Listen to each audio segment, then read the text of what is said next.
We're always looking forward what's going to be happening. Now, one of those big trends that we are seeing is what it took for some Republicans to win that Republican nomination. And basically, that was agreeing with President Donald Trump that the 2020 election was stolen from him.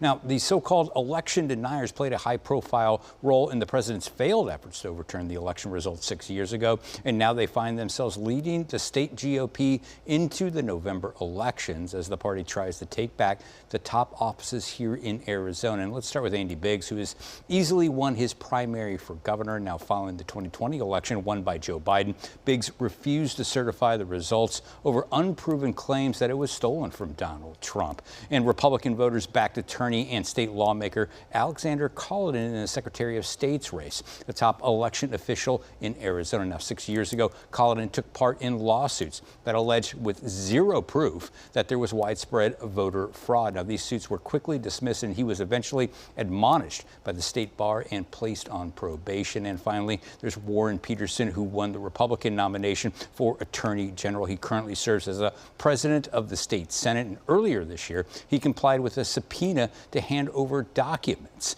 and information to the FBI from the discredited audit of the Maricopa County's 2020 election results. And all of this, again, is coming less than a week after President Trump addressed the nation and ginned up more claims of widespread voter election fraud, problems, vulnerabilities. And once again, he did not have any or much proof to back up any of these claims, guys. Well, Kolodin's been pretty outspoken. Biggs and Petersen, when you ask them outright about the 2020 election, whether it was stolen, they don't go on record answering. No, they've been a little bit dodgy on that, and that's going to be something that is going to play out in the election cycle this fall with all of these candidates. And I just want to address this too. I know we get a lot of emails and phone calls and stuff like that when we're talking about this from voters. Like, look, the reason why we're talking about this, the reason why we're reporting on this is because the president keeps talking about this. And, you know, it becomes an issue. And a lot of these folks 6 years ago who were claiming voter fraud and whatnot, they don't want to answer straight questions about who won that election. We see that play out in these congressional hearings all the time. When Donald Trump puts people up for certain positions, they're asked who won the 2020 election, and they get a little bit dodgy.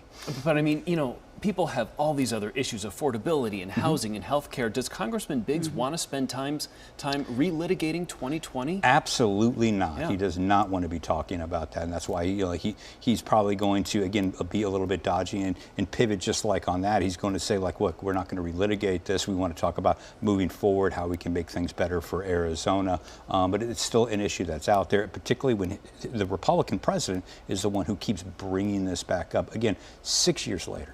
Yeah. Dennis, thank you.